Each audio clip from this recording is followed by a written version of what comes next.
नगरीय निकाय चुनाव में जैसे जैसे नामांकन की तिथि पास आती जा रही है, राजनीतिक दलों की धड़कनें बढ़ती जा रही है।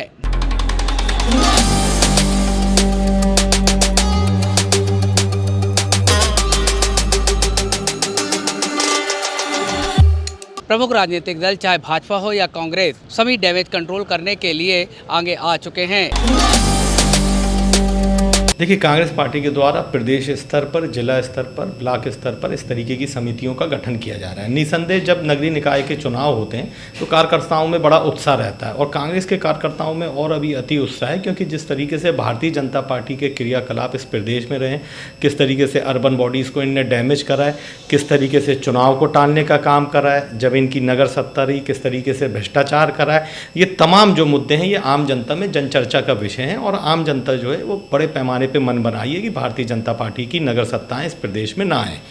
तो निसंदेह कांग्रेस के कार्यकर्ताओं में बड़ा उत्साह है और ये कार्यकर्ताओं का चुनाव होता है और हर पार्टी में कार्यकर्ता ज़्यादा होते हैं, नेता कम होते हैं। तो मैं समझता हूँ कि हर कार्यकर्ता को टिकट मांगने का अधिकार है, चूँकि वो अपना घर त्याग के, अपना समय त्याग के पार्टी को मजबूत बनाने में काम करता है। सब बड़े खुले मन से दावेदारी करें, लेकिन उसके बाद अगर किसी एक को टिकट मिल जाती है तो जितने भी बाकी दावेदार हैं वो उस प्रत्याशी को जिताने में लगे। ऐसा हम लोग निरंतर सब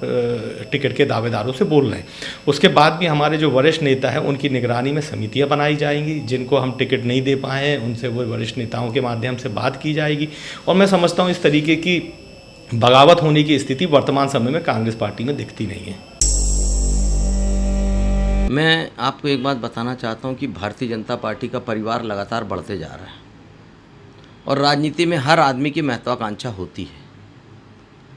और जैसे एक वार्ड का चुनाव होता है तो लगभग 5 से 10 दावेदार खड़े हो जाते हैं। उसका कारण है कि हर कार्यकर्ता पार्टी की सेवा करता, वार्ड में जनता की सेवा करता है और चुनाव एक को लड़ना रहता है। और जब एक को चुनाव लड़ना रहता है तो कई लोग नाराज़ भी होते हैं, मगर जो नाराज़ होते हैं तो हमारी पार्टी की व्यवस्था है, हमारे पार्टी के संगठन में कुछ ऐसे लोग हैं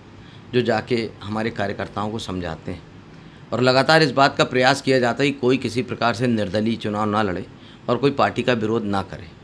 इस प्रकार से डैमेज कंट्रोल करके जब कार्यकर्ता के पास कोई सीनियर कार्यकर्ता जाता है तो निश्चित रूप से हमारे कार्यकर्ताओं के संस्कार हैं वो मान जाते हैं और फिर वो एकजुटता का प्रदर्शन करते हुए एक कैंडिडेट के लिए चुनाव में तैयार हो जाते हैं, खड़े हो जाते हैं और उसको चुनाव जिता के लाते हैं। ये हुई हमारे यहाँ पार्टी संगठन की बात, क्योंकि हम सब जानते हैं कि जब कोई व्यक्ति चुनाव लड़ता है तो निश्चित रूप से बिना कार्यकर्ताओं के बिना वो चुनाव नहीं लड़ सकता।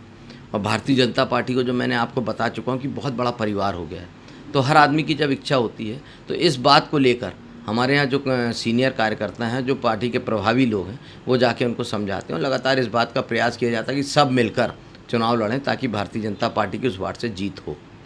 फिलहाल डैमेज कंट्रोल की रणनीति क्या होगी, इस पर तो अभी कांग्रेस और भाजपा कोई भी खुलासा करने तैयार नहीं है। इस बार बताया जा रहा है कि युवा वोटर इस चुनाव में अहम भूमिका निभा सकते हैं।